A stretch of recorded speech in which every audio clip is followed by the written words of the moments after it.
하나님 말씀 마태복음 26장 1절에서 16절까지 보도록 하겠습니다. 하나님 말씀 받으실 때 자리에서 일어나 주시기 바랍니다. 하나님 말씀이 이러합니다. 예수께서 이 말씀을 다 마치시고 제자들에게 이르시되 너희가 아는 바와 같이 이틀이 지나면 유월절이라 인자가 십자가에 못 박히기 위하여 팔리리라 하시더라. 그때 대제사장들과 백성의 장로들이 가야바라 하는 대제사장의 관정에 모여 예수를 흉계로 잡아 죽이려고 의논하되 말하기를 밀란이 날까 하노니 명절에는 하지 말자 하더라.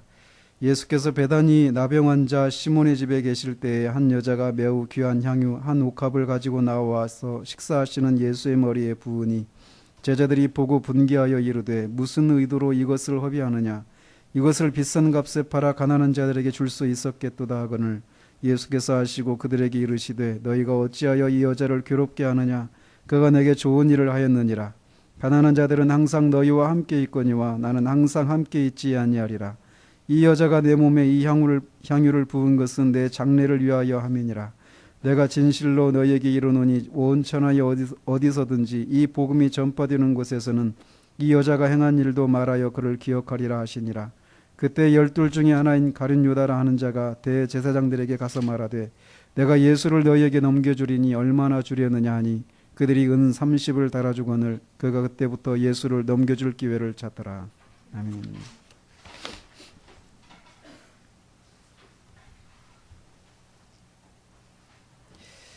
지난주에는 양과 염소의 비유를 통해서 최후의 심판이 있어야 할 이유와 그때 일어날 심판과 영원한 분리에 대해서 살폈습니다. 그때 그 심판하시는 근거는 그들이 믿는 사람들을 어떻게 대했는가에 따라 상급과 형벌이 나누게 된다는 것도 말씀을 드렸습니다. 마태는 그의 복음서에서 모두 5개의 설교를 배치하고 있습니다. 그러면서 그 설교가 이렇게 끝날 때마다 예수께서 이 말씀을 다 마치시고 라고 이렇게 하면서 다른 장면으로 이렇게 넘어갑니다. 지난주까지 살핀 이 감람산에서 종말에 일어날 일에 대한 이 설교가 주님께서 공개적인 자리에서 하신 마지막 설교였습니다. 이렇게 해서 주님은 가르치시는 자로서의 이 지상사역을 완수하시고 드디어 십자가에서 인류의 구원을 위해서 죽임당하시는 대제사장으로서의 사역으로 들어가시기 시작을 한 것입니다. 즉 이제 바야흐로 주님의 이 마지막 순환이 이제 시작이 된 것이다 라고 할 수 있습니다. 주님은 제자들에게 말씀하시기를 너희가 아는 바와 같이 이틀이 지나면 유월절이라 인자가 십자가에 못 박히기 위하여 팔리리라 라고 말씀하십니다. 유월절을 이틀 앞둔 날이라고 하니까 이 날이 화요일 또는 수요일이라고 할 수 있습니다. 그래서 지금 이 감람산에서 하셨던 제자들에게 하셨던 이 종말에 일어날 이 설교를 포함해서 이 주님이 이 하루 동안 하신 일들이 우리는 몇 개월에 걸쳐서 살펴봤지만 사실은 21장 20절부터 25장까지 이렇게 있었던 그 모든 일들이 하루 동안에 일어난 일이었었습니다. 주님은 앞에서 이미 3차례에 걸쳐서 자신이 사내들인 공회에게 잡혀서 죽임을 당할 것을 말씀하셨었습니다. 그런데 여기서는 비로소 이제 자신이 죽는데 유월절에 죽게 될 것이다 라고 하는 것을 이제 말씀하신 것입니다. 유월절 희생양의 피로 인해서 이스라엘 백성들을 하나님께서 이 바로의 압제에서 해방시키신 것처럼 하나님은 이제 당신의 아들의 이런 희생적인 죽음을 통해서 새로운 출애굽 사건을 이루실 것을 말씀하고 계신 것입니다. 즉 아들의 죽음을 통해서 당신의 백성들을 죄와 사탄과 죽음의 권세로부터 해방시키실 새로운 출애굽을 말씀하고 계신 것입니다.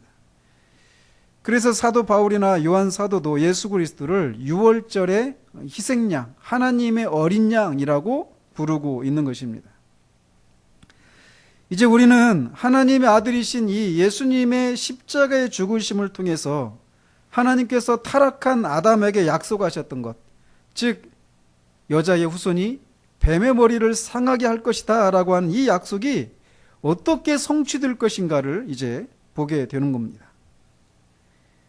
또한 오랜 세월 동안 이 구약의 그 모든 희생제사가 가리키고 있었던 그 원형이신 그리스도의 죽음이라고 하는 이 사건을 우리가 직면하게 되는 것입니다. 그 구약의 모든 희생제물의 죽음이 할 수 없었던 하나님과의 화목을 그의 죽음을 통해서 어떻게 이룰 수 있게 되는가를 이제 보게 된다라는 것입니다. 그 희생제물이 씻을 수 없었던 죄를 흰눈처럼 깨끗하게 씻기게 되는 일을 그의 죽음이 어떻게 가능하게 했는가를 보게 될 거라는 겁니다. 또한 그의 죽음이 하나님의 공의와 자비를 동시에 만족시키고 드러내는 것이 어떻게 가능한가라고 하는 것도 우리는 보게 될 것이고, 또 그의 죽음이 경건하지 않은 자를 의롭다고 하실 수 있는 것이 어떻게 가능한가에 대한 위대한 비밀을 이제 곧 보게 될 것입니다. 그리스도의 십자가에서의 죽음, 그것은 오고 오는 모든 인류의 역사 가운데 가장 중심이 되는 사건이 바로 그리스도의 십자가에서의 죽으심입니다. 그렇기 때문에 우리는 이 대목에서부터 이제 매우 엄숙하고 큰 그런 마음을 기울여서 지켜봐야 할 것입니다. 복음서 기자들은 이 그리스도의 십자가에서의 죽음이 얼마나 중요한지를 그들이 각각 이 4명의 복음서 기자가 복음서의 사건들을 기록할 때 또는 가르침을 이렇게 기록할 때 어떤 기자는 기록했는데 다른 기자는 빠뜨리고, 이런 식으로 서로 일치되지 않는 내용들을 이렇게 빠뜨리기도 하고 기록하기도 하고 이렇게 했지만, 이 십자가에서의 죽으심, 이 문제에 있어서는 이 사건만큼은 다른 사건들과 달리 모두 다 기록하고 있을 뿐만 아니라 이 죽음에 관한 이 기록을 다른 사건보다도 훨씬 더 많은 분량을 할애해서 기록하고 있는 것을 보게 됩니다. 이 사실 하나만으로도 그리스도의 십자가에서의 죽으심은 얼마나 중요한 것인가를 우리는 알 수 있다는 겁니다. 그런데 주님은 자신이 이틀 후에 십자가에 못 박히기 위해서 8일이라 라고 이렇게 말씀하셨는데, 여기서 8일이라 라고 하는 이 단어가 사용된 시제나 어떤 그런 능동태인지 수동태인지 이런 것들을 따져서 이렇게 그 단어가 의미하고 있는 것을 살펴보면, 이 일이 반드시 일어나고 그리고 하나님에 의해서 일어날 일이라고 하는 것을 알리시고 계신 것을 보게 됩니다. 즉 예수 그리스도께서 십자가에서 죽게 되시는 일은 우연히 일어난 일이 아니라 하나님의 영원한 계획 가운데서 일어나는 일이라는 사실을 보이고 계신다라는 겁니다. 그렇기 때문에 사도 베드로가 오순절에 유대인들에게 설교할 때 이 일이 하나님의 뜻대로 이루어진 일이다라고 말씀을 하고 계셔요. 그런데 우리가 3절에서 5절을 보면 이렇게 제자들에게 주님이 이렇게 이틀 후에 십자가에 못 박히기 위해서 팔릴 것이다 이렇게 말씀하시고 있는 이때, 대제사장들과 백성의 장로들은 대제사장인 가야바의 집에 모여서 예수님을 잡아 죽일 것을 모의하고 있었습니다. 그런데 그들은 명절을 하지 말자. 지금 우리가 알다시피 이 명절은 유월절을 가리키는데, 이 유월절은 총 8일 동안 지켜지는 겁니다. 그런데 그 명절에는 피하자라고 계획을 세우고 있었습니다. 이미 몇 번 말씀드렸지만 이 유월절에는 수백만 명의 그런 이 흩어져 살았던 그 유대인들이 유월절을 지키기 위해서 예루살렘으로 오는 그런 명절이란 말이죠. 더더군다나 예수님이 그 주로 사역하셨던 그 갈릴리 지역에서도 수천 명 또는 수많은 사람들이 예수님과 함께 유월절을 지키기 위해서 이 예루살렘에 올라와 있었던 상황이었습니다. 특별히 지금 이 계획을 세우고 있는 이게 화요일 또는 수요일이니까 불과 2, 3일 전에 백성들은 예수님을 메시아로 인정을 하고 예수님을 다윗의 자손으로 오시는 이시야라고 하면서 예수님을 메시아로 환영하면서 그 대대적인 그런 환대를 보였던 모습을 이들도 지켜보았단 말이죠. 그렇기 때문에 그 백성들이 예수님을 선지자를 알고 있어서 예수님을 지지하고 있는 상황 가운데서 예수님을 잡아 죽인다. 그러면은 이들이 염려하는 것처럼 백성들에게서 폭동이라도 일어날 수 있는 그런 상황이었었습니다. 그렇기 때문에 그들은 이 예수를 죽이되 명절에는 죽이지 말자라고 모의를 하고 있었단 말이죠. 그런데 2절에서 말씀하신 것처럼 8일이라 라고 하시는 이 말씀이 의미하고 있는 것처럼 이 일은 사람들은 예수님을 명절에 죽이지 않기로 모의했지만 하나님의 뜻은 사람들의 모의에도 불구하고 반드시 이루어지고 만다라는 것입니다. 하나님의 뜻을 막을 수 있는 것이 그 무엇도 없다라는 것입니다. 이들이 예수님을 죽이려고 계획을 세운 것은 이때가 처음이 아니었습니다. 이들이 예수님을 죽이려고 했던 것은 매우 오래된 일인데, 특별히 이 죽은 나사로를 살리신 그 사건이 그 사건으로 해서 더욱 더 이 예수님을 죽이고자 하는 일들이 더 심화되었던 것을 보게 됩니다. 죽은 나사로가 살려나는 이 일들을 많은 유대인들이 지켜보았거든요. 그래서 예수님을 다 따랐단 말이죠. 특별히 십자가에서의 이 마지막 고난을 앞두고 예루살렘에 입성하셨을 때 백성들은 예수님을 다윗의 자손으로 오시는 메시아로 환호하며 맞이했습니다.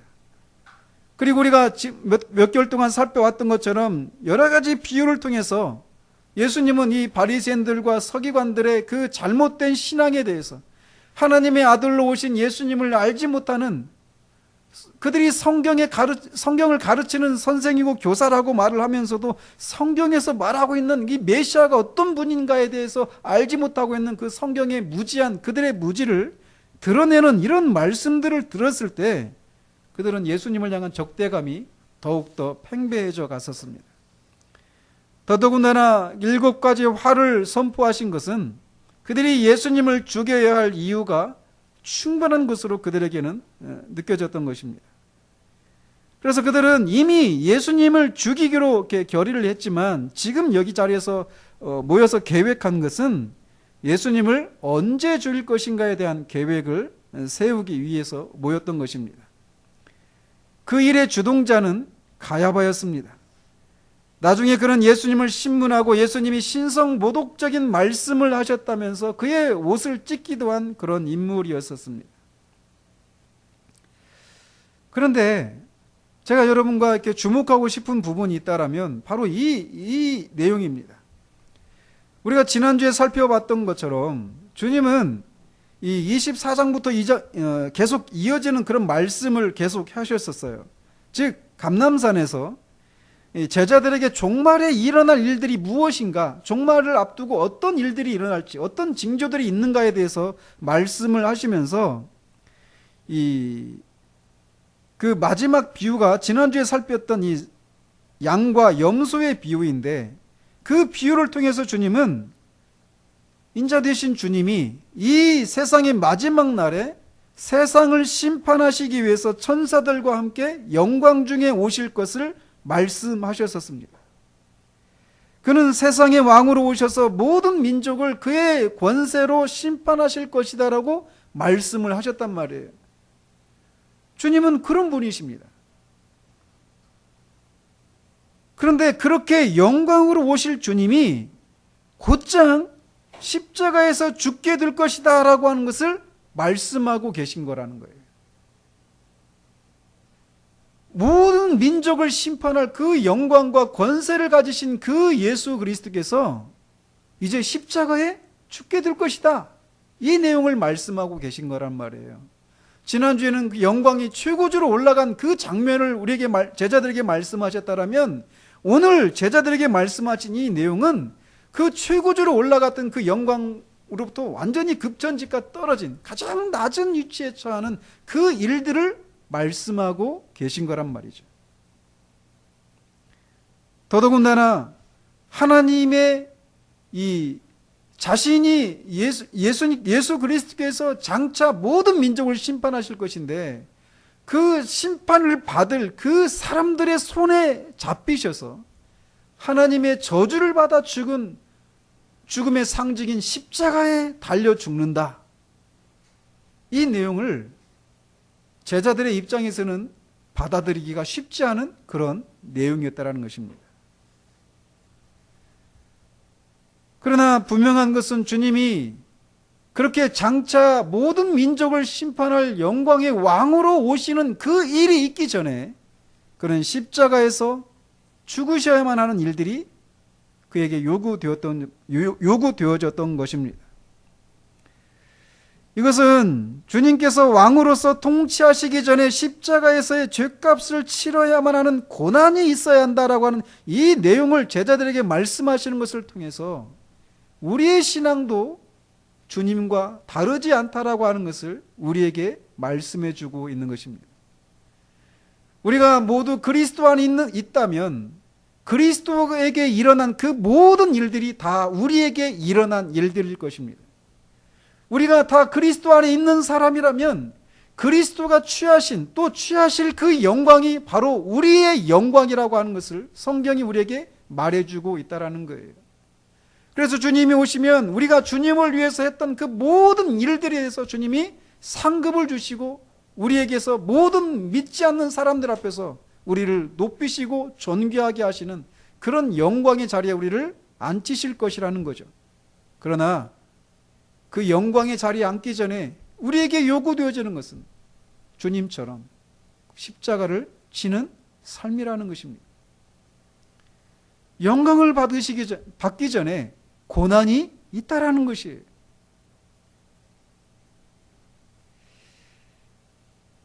자, 이 두 장면을 잘 비교해 보십시오. 지난주의 그 영광, 우리가 지난주에 살폈지만 사실은 이 같은 날 그 자리에서 이렇게 말씀하신 것인데 그 영광과 십자가의 죽음, 가장 낮은 자리에 있는 거란 말이죠.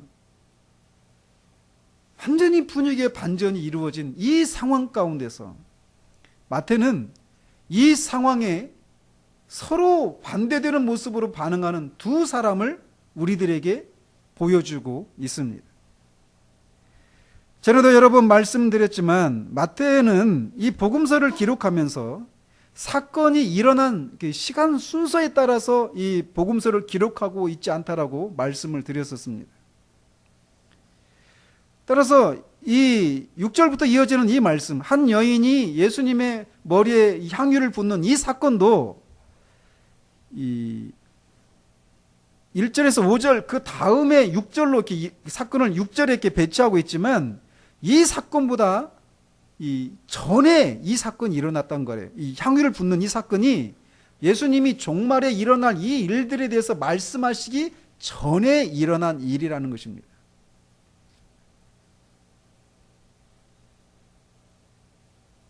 이렇게 시간적으로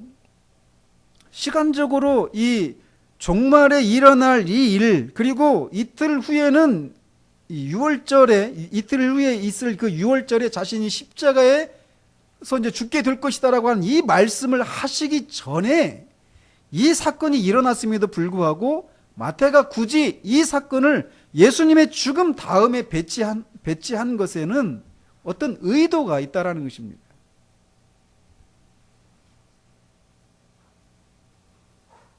이 사건은 이 사복음서 기자가 모두 기록하고 있는 사건인데 그들이 기록한 이 사건을 종합적으로 이렇게 살펴보면 이 일이 일어난 것은 6월절 엿새 전이라고 이렇게 말하고 있습니다.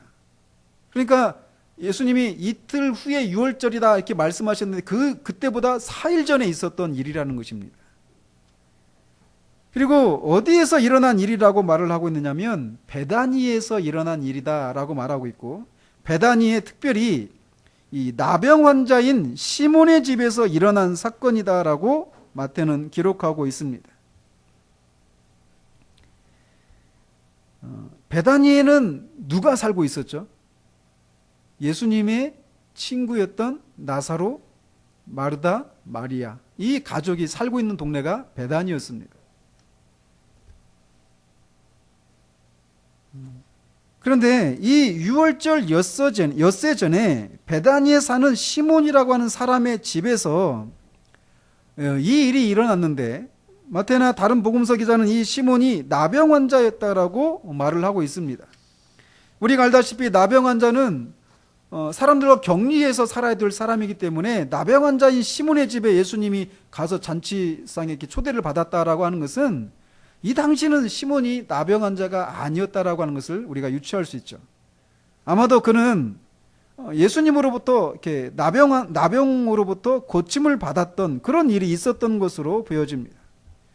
그래서 그것에 대한 감사한 마음에 예수님과 그 일행을 자신의 집에 초청을 했고, 마침 또 그 동네가 베단이기 때문에 나사로와 이 마르다와 마리아도 그 자리에 초청을 받았던 것으로 보여집니다. 요한은 그때 마리아와 마르다도 초청을 받았는데, 마르다는 주님의 일행을 접대하는 일에 분주해 있었고, 마리아는 주님의 발밑에서 주님이 하시는 말씀을 듣고 있었다라고 기록하고 있는 것을 봅니다.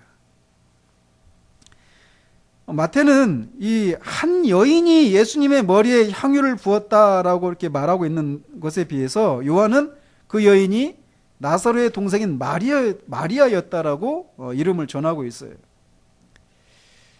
그런데 그 여인이 귀한 향유, 즉 다른 곳에서는 그 향유가 나드향이었다라고 말하는데, 이 나드향을 예수님의 머리에 부었다라고 말하고 있습니다. 이 나드향은 매우 귀하고 값이 비싼 향유였다고 합니다. 그래서 주로 왕들에게나 바쳤던 그런 고가의 향유였다고 합니다.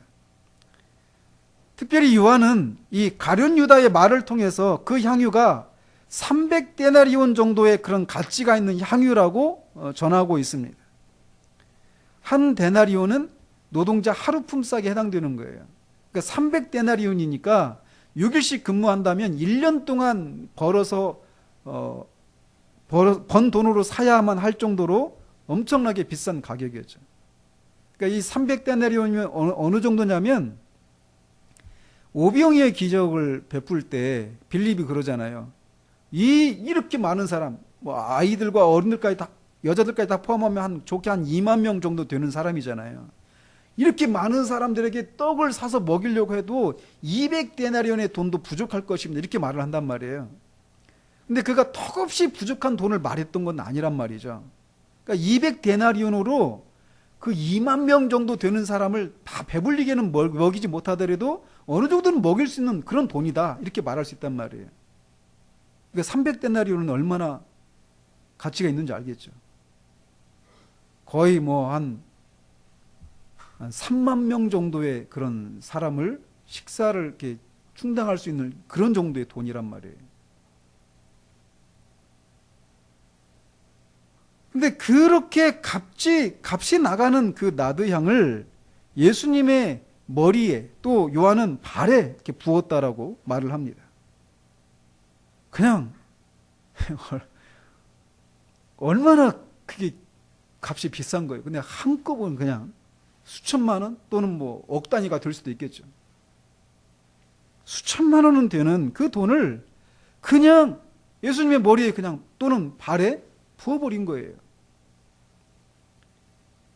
그러자 제자들이 그것을 보고 분개해서 무슨 의도로 이것을 허비하느냐라고 물으면서 그것을 비싼 값에 팔아서 가난한 자들에게 줄 수 있었을 것이다 라고 말을 하면서 이 마리아를 책망을 했습니다. 제자들의 눈에는 마리아가 주님께 이 향유를 붓는 것은 가난한 사람들에게 돈을 쓰는 것보다 가치가 없는 일이다 라고 말을 한 것이에요. 그들의 눈에는 이 여인의 행동은 어리석기 짝이 없는 그런 일처럼 보였던 것입니다. 그래서 분노하기까지 하면서 그 여자를 책망을 했던 것입니다. 제자들이 가지고 있었던 이런 말, 차라리 이것을 팔아서 가난한 사람을 돕는 것이 훨씬 더 가치가 있고 더 유용한 일이 아니냐라고 하는 이 제자들의 이 생각의 이면에 있는 그 생각들을 우리는 우리가 신앙생활 하는 중에서 종종 사람들로부터 그런 생각에 의해서 우리가 판단을 받는 경우들이 많다라는 것입니다. 어떤 경우에 그러느냐면, 우리가 가만히 앉아서, 지금 보십시오. 마리아가 주님의 발밑에서 가만히 앉아서 주님이 하시는 말씀을 듣고 있었어요. 이에 비해서 어때요? 마르다는 열심히 일을 했죠. 그리고 제자들의 말 속에서 볼 수 있는 것처럼 그걸 팔면 한 3만 명 정도의 그 사람들에게 한 끼 식사는 충분히 제공할 수 있는 그런 돈이었단 말이에요. 그런데 주님의 발밑에 앉아서 아무 일도 하지 않고 그렇게 한 큐에, 전문 용어입니다, 한 큐에 그냥 그걸 다 부어버리는 이 행동이 그들에게는 정말 어리석게 보이고, 심지어는 인생을 허비하고 있는 것처럼 보이는 그런 행동이었다라는 것입니다. 전에도 한번 제가 이 본문을 가지고 다른 각도에서 말씀을 드린 적이 있는데, 지금 제자들이 가지고 있는 이 비난 속에는 이런 생각들이 들어있다라는 겁니다. 즉, 지금 여기저기에서 당신을 필요로 하는, 또 당신이 가지고 있는 그 재물을 필요로 하는 사람들과 상황들이 많이 있는데 왜 아무것도 안 하고 그렇게 그냥 앉아 있느냐, 이렇게 하면서 비난하는 그런 거란 말이에요. 즉, 그들이 가지고 있는 불만은 뭐냐면, 너가 주님께 충분히 더 많은 쓰임을 받을 수 있는데 그렇게 하고 있지 않다라고 하는 비난인 것입니다. 그들의 생각에 지금 너가 이 정도의 쓰임을 받을 것이 아니라 더 많은 쓰임을 받을 수 있다라고 하는 그런 얘기란 말이에요. 바로 이런 면에서 우리가 겉으로 많은 일을 행하고 있지 않다고 해서 그런 우리를 염려하고 비난하는 사람들이 우리는 신앙생활을 하는 과정 가운데 많이 보게 된다라는 거예요. 그리고 그런 생각에 우리 스스로 그런 생각에 사로잡혀 있는 경우들이 있다라는 것입니다. 내가 지금보다 더 크고 더 활동적인 어떤 그런 상황에 내가 처하게 된다면 주님을 위해서 더 많이 쓰임을 받을 수 있지 않을까. 그러면서 그렇지 못한 이런 현실을 인해서 그런 상황 가운데 있는 사람들을 책망하고 비난하거나, 또는 그런 상황 가운데 있는 자신을 인해서 우울해하는 그런 일들이 우리 신앙 여정 가운데 종종 있다라는 것입니다.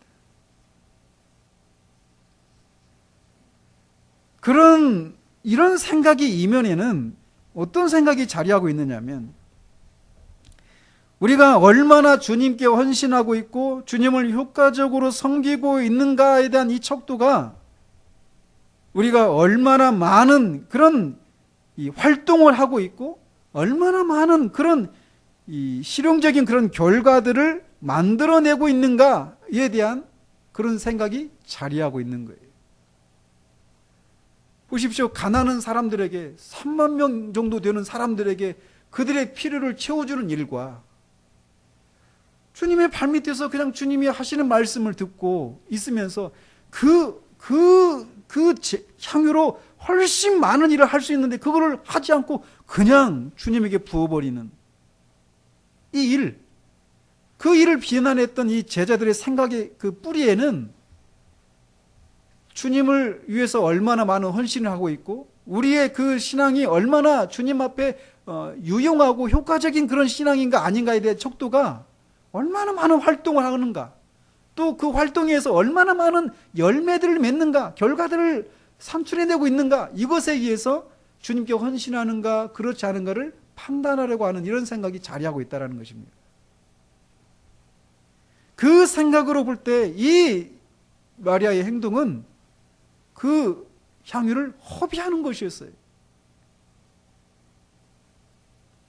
그러나 주님은 이 여자의 행동을 칭찬하십니다. 왜냐하면 이 여자의 행동은 주님께 만족을 드리는 행동이었기 때문에 그렇습니다. 10절에 너희가 어찌하여 이 여자를 괴롭게 하느냐? 그가 내게 좋은 일을 하였느니라. 여자는 제자들의 실용주의적인 판단에 의해서 괴롭힘을 당하고 있었습니다. 그러나 주님은 그 여자가 제자들의 판단에 의해서 괴롭힘을 당하는 것이 옳지 않다라고 하시고 오히려 그 여자가 주님에게 좋은 일을 했다라고 판단을 하시는 것입니다. 사실 이게 굉장히 충격적인 얘기입니다. 우리가 가지고 있는 생각들은 제자들이 가지고 있는 생각과 거의 일치를 합니다. 그렇지 않아요? 주님은 그 생각을 깨고 계신 거예요.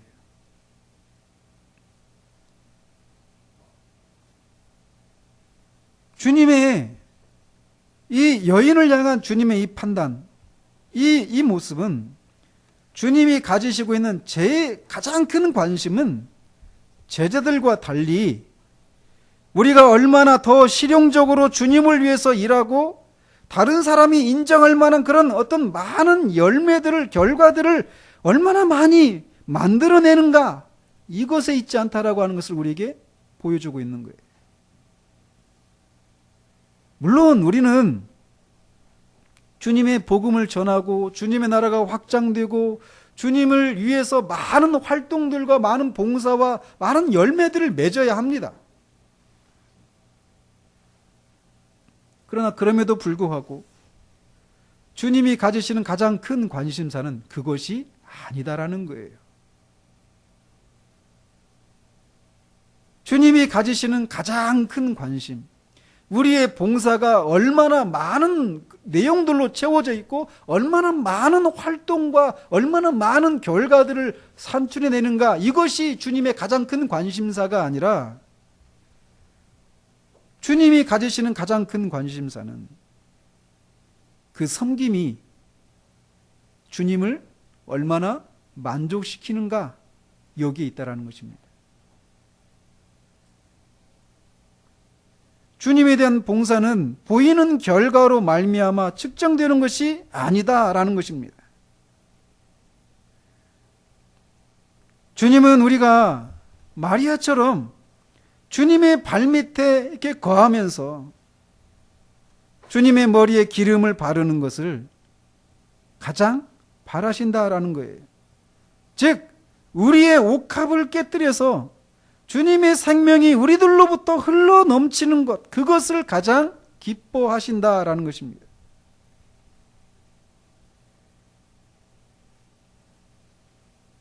우리는 우리가 가진 모든 것을 주님께 드립니다.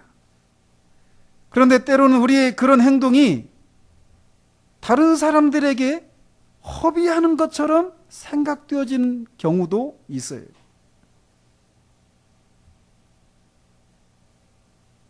그러나 주님이 찾으시는 것은 바로 이 마리아와 같은 그런 모습이라는 것입니다.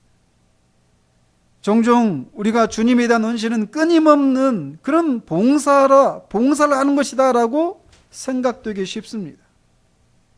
그러나 주님은 우리로 하여금 우리를 사로잡고 있는 것이 봉사인가, 그렇지 않으면 주님인가 하는 것을 주님인가 하는 것을 깨닫도록 하시기 위해서 얼마 동안 이 봉사를 우리가 중지하게 하시는 그런 일도 하시는 경우도 있어요. 주님의 일을 하는 것과 주님을 만족시켜드리는 것과는 다릅니다. 우리가 주님을 위해서 많은 일들과 많은 봉사와 활동을 하고 있어도 그 활동이 주님을 만족시켜드리는 것이 아닐 수도 있습니다.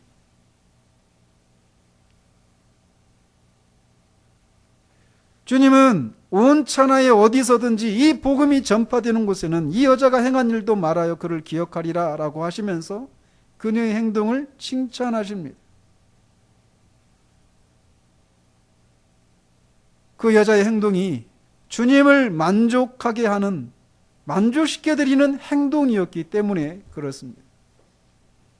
바로 이것이 복음이 궁극적으로 지향하는 지점입니다. 즉, 복음이 결국 목표로 하는 것은 무엇이냐면 주님을 만족시켜드리는 것이어야 한다는 거예요. 가난한 사람을 돕는 것, 그 일들은 있어야 합니다. 그러나 그 일은 복음의 부산물이지 복음의 제일 목표가 아니다라는 것입니다. 복음이 전해지는 가장 큰 목적은 주님께서 만족을 받으시게 하는 데 있는 것이에요. 우리는 복음을 믿음으로 말미암아서 주의 용서와 주의 권능으로부터 해방되고 무엇보다도 영생의 복을 누리게 됩니다. 그러나 복음의 목적은 우리가 만족을 얻고 우리가 복을 받는 것이 가장 큰 목적이 아니다라는 것입니다. 가장 큰 목적은 무엇이냐? 하나님의 아들이 만족을 얻으시는 것에 있습니다. 우리가 만족을 얻고 또 다른 사람이 만족을 얻는 것은 주님께서 만족을 받으실 때 가능한 것이에요. 부산물이라는 것이죠. 주님을 만족스럽게 하고도 우리 자신이 만족스럽게 되지 않는 것은 불가능합니다. 그러나 우리가 만족스럽고 또 다른 사람도 만족스럽게 해줄 수 있음에도 불구하고 주님이 만족스럽지 않을 수도 있다라는 거예요. 우리는 이 사실을 주목해야 됩니다. 제자들의 눈에는 이 여인의 이 봉사가, 이 향유를 드린 이 행위가 주님께 만족이 될 것인가 아닌가에 관심이 있지 않았어요. 그걸 통해서 다른 가난한 사람들이 훨씬 더 많은 사람들이 만족을 얻을 수 있을 것인데 왜 그 일을 하지 않고 이렇게 허비하는 일을 하느냐라고 책망하는 것이죠. 헌신의 목적은 주님이 만족을 얻는 것에 있는 거예요. 우리가 가지고 있는 그런 실용적인 가치에 의해서 판단할 것이 아니다라는 것입니다.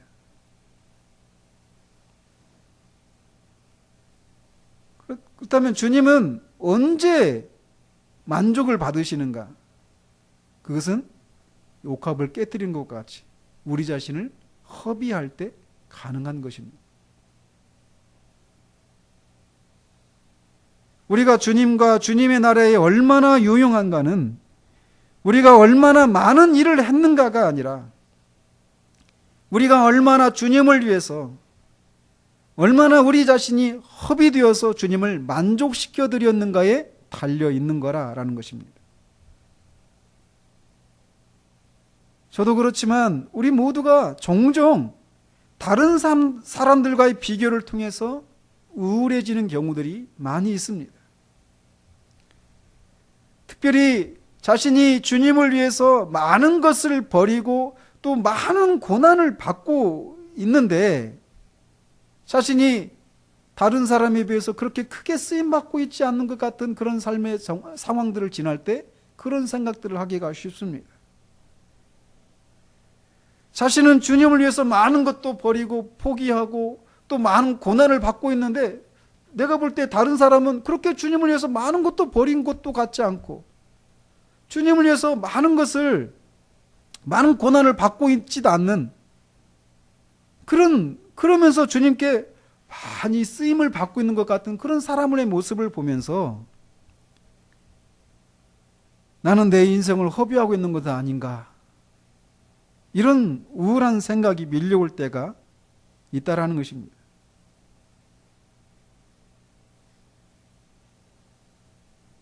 만약 그런 생각이 들 때 우리가 다른 사람처럼 고난도 받지 않고 또 그 사람이 막 받고 있는 그런 축복을 받고 있다면 그럼 나는 주님께 많이 이렇게 쓰임을 받고 있는 사람이다라고 생각할 수 있는가라는 겁니다. 그렇지 않습니다. 제자들은 300데나리온의 돈이 최대한 활용되기를 원했습니다. 그것이 하나님께 쓰임을 받고 있는 것이라고 생각을 했던 것입니다. 우리도 이런 생각을 하고 있기 때문에 우리가 다른 사람에 비해서 아무것도 안 하고 있고 주님께 아무런 쓰임을 못 받고 있는 것처럼 보이면 우월한 생각이 밀려든다라는 것입니다. 그러나 주님의 판단은 그 여자는 나를 위해서 이 일을 하고 있다라고 하는 것이었습니다.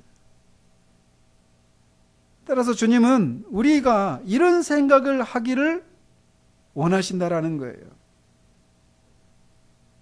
주님, 제가 고난을 많이 받든 주님께 많이 쓰임을 받고 있든 그렇지 않든 저는 상관하지 않습니다. 제가 어떤 형편 가운데 있든지 제 삶이, 제 섬김이, 제 헌신이 주님을 만족시키는 것이라면 그것으로 족합니다.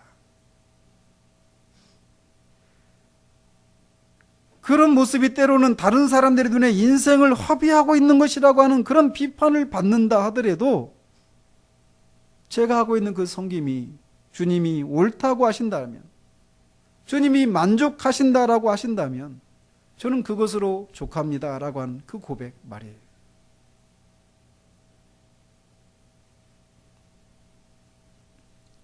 마리아는 주님을 위해서 그렇게 고가의 향유를 부어도 주님께는 그것이 결코 허비라는 단어를 사용할 수 없는 그렇게 존귀한 분이라는 사실을 알고 기꺼이 그것을 부었습니다. 그런데 제가 주목하고 싶은 것은 주님이 말씀드린 것처럼 이제 십자가의 죽음을 앞둔 시점에 그렇게 하고 있다라고 하는 사실입니다. 세상의 왕으로 오셔서 산자와 죽은 자를 심판하실 영광의 왕에게 그런 고가의 향유를 붓는 것은 허비하는 것이 아니라고 생각할지도 모릅니다. 그러나 지금 주님은 그런 영광이 가리워진 상태예요. 오히려 그분은 자신의 죽음을 예고하고 있었습니다. 그것도 하나님의 저주를 받아 죽는 죽음의 상징인 십자가에서 죽게 되는 것을 예고하고 있는 그때 이 여인이 제자들의 눈에 보기에는 정말 허비하는 것 같은 그런 일을 하고 있는 거예요. 보이는 것을 따라 판단한다면 제자들의 반응이 더 합리적으로 보입니다. 이제 곧 죽을 사람에게 그렇게 많은 것을 투자하는 것은 어리석은 것처럼 보인단 말이죠. 그러나 여인은 이제 곧 주님이 죽음을 맞이할 것이고 유대인의 풍습에 따라서 죽은 사람에게 기름이나 향유를 부을 기회가 없을 것을 알고 주님을 위해서 기꺼이 그것을 부었습니다. 왜냐하면 그녀에게 주님을 위한 헌신은 그 어떤 것도 허비라고 생각되지 않을 만큼 소중하고 사랑스럽고 귀한 분이셨기 때문에 그렇습니다. 제자들이 아직도 주님의 죽음에 대한 예고를 수차례를 들었음에도 불구하고 주님의 죽음을 예비하지 못할 때 마리아는 주님의 죽음을 미리 준비하고 주님께 자신의 모든 것을 드렸던 것입니다. 마리아의 행동의 이면에는 무엇이 있었겠습니까? 다른 무엇이 아니라 주님을 향한 사랑이었습니다.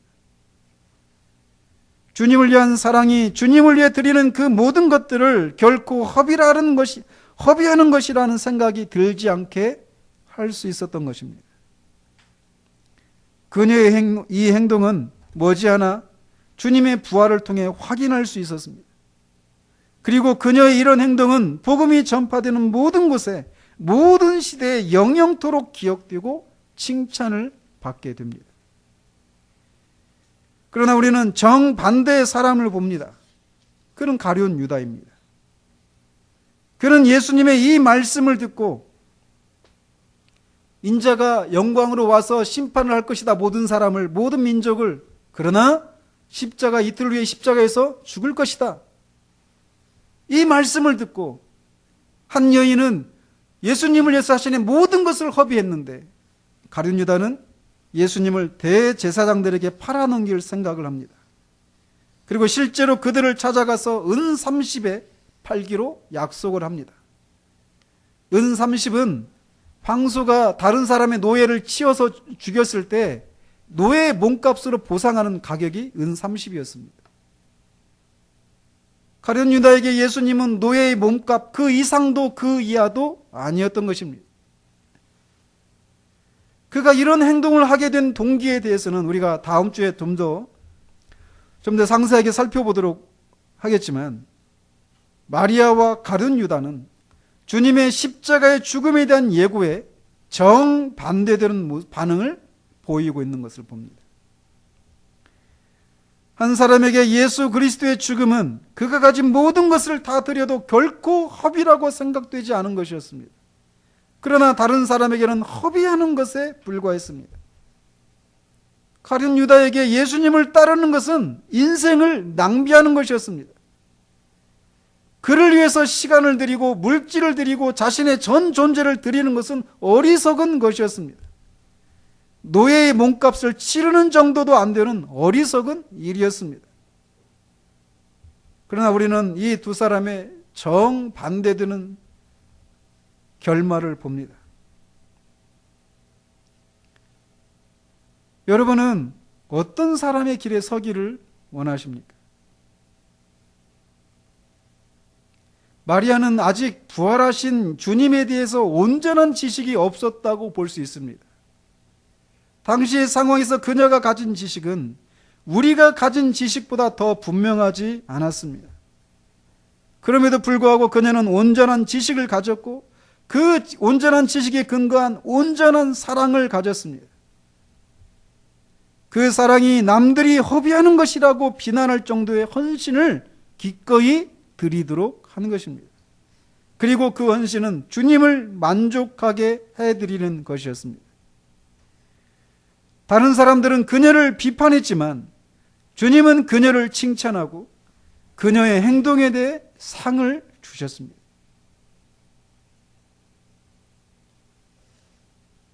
그러므로 우리는 우리 자신을 돌아볼 때 이 관점으로 우리를 볼 수 있어야 합니다. 우리의 헌신이 다른 사람의 눈에 어리석고 허비하는 것에 불과할지라도 그것이 주님을 만족하게 해드리는 것이라면 우리는 그 일에 계속해서 머물러 있어야 한다는 거예요. 사도 바울은 그러므로 내 사랑하는 형제들아 견실하며 흔들리지 말고 항상 주의 일에 더욱 힘쓰는 자들이 되라. 이는 너희 수고가 주 안에서 헛되지 않은 줄 알미라. 제자들이 가진 그 실용주의적인 생각에 의해서 우리 자신을 보면 우리는 늘 낙심하기 쉽습니다. 그리고 내가 지금 하고 있는 이 상황, 이 일들이 다 허비하는 것 같이 여겨집니다. 그러나 주님의 관점,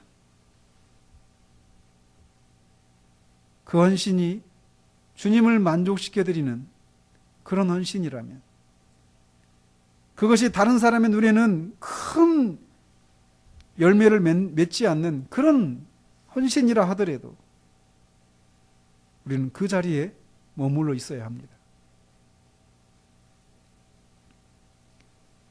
또 가룟 유다처럼 우리는 주님의 죽으심과 주님 그 자신에 대해서 어떤 태도를 갖고 있는지를 살펴보아야 합니다. 주님을 위해서 기꺼이 시간을 내어 드리는 것이 허비라고 생각하고 있지는 않습니까? 가룟 유다에게 있어서 주님에게 있어서 십자가에 죽으실 이 예수에게 자신의 삶을 드리는 것은 허비하는 일이었어요. 자신의 시간을 드리는 것은 허비하는 일이었습니다. 자신의 물질을 드리는 것도 허비하는 일이었어요. 어리석은 일이었습니다. 인생을 낭비하는 것이라 생각했습니다. 우리는 어떻습니까? 주님을 위해서 우리의 시간을 드리는 것, 우리의 물질을 드리는 것, 우리 인생을 드리는 것, 근데 그 모습이 다른 사람들이 볼 때는 저 사람 정말 인생 낭비하고 있구만, 그런 상황 가운데 있다 하더라도 우리의 그 작은 섬김을, 작은 헌신을 주님이 기뻐하시고 그것으로 인해서 주님이 만족하고 있다라면 기꺼이 우리 인생을 허비하고자 하는 그런 자리에 우리가 있어야 합니다. 주님은 그러하기에 충분합니다. 우리가 드리는 그 무엇으로도 나 이거 허비했다라고 말할 수 있는 그런 상황 가운데 있을 수 있을 만한 일은 아무것도 없습니다. 주님은 우리의 전 존재를 받으시기에 합당하신 분이십니다.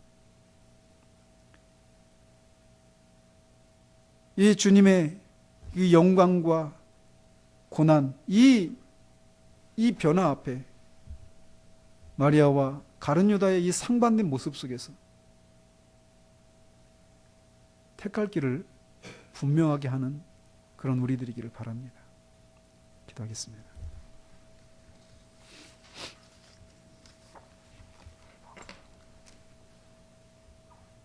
하나님 아버지, 오늘도 말씀을 통해 영광의 주님이 죽으시게 될 것이다라고 하는 이 말씀 앞에 상반된 반응을 보였던 이 마리아와 가룟 유다의 모습을 우리가 잠시 살폈습니다. 하나님, 우리는 어떤 사람의 길에 서 있는지 우리를 돌아볼 수 있기를 원합니다. 주님을 위해서 시간을 내어드리는 것이, 주님을 위해서 우리의 삶을 내어드리는 것이, 물질을 내어드리는 것이 이 제자들처럼 또는 이 가룟 유다처럼 허비하는 일이라고 하는 그런 생각들을 하고 있지는 않은지, 나를 위해서는 기꺼이 시간과 물질과 마음을 아까워하지 않고 쓰는데도 주님을 위해서는 그것을 아까워하고 인색하게 그렇게 하고 있지 않은지 우리를 돌아볼 수 있도록 주님 도우시옵소서. 또 주님을 위해서 우리가 무엇인가를 하고 있다고 생각하지만 다른 사람들의 눈에 훨씬 더 많은 활동과 훨씬 더 많은 열매들을 맺고 있지 못한 것 같은 그런 우리들의 모습을 인해서 우울해하고 그 삶의 자리에, 헌신의 자리에 머물러 있는 것을 힘겨워하고 있는 사람들은 없습니까? 그 제자들의 실용적인 그런 관점이 아니라 그 헌신을 주님이 기뻐하시고 만족하시는가, 그 관점으로 우리의 삶을, 헌신을 돌아볼 수 있도록 주님 도우셔서 주님이 만족하신다라면 기꺼이 다른 사람들이 우리의 삶을 낭비하고 있다라고 하는 그런 비난을 받는 그런 상황도 기꺼이 감수하겠다라고 하는 그런 마음으로 우리의 자리에 머물러 있는 우리들 될 수 있도록 주님 도우시옵소서. 예수 그리스도 이름으로 기도합니다. 아멘.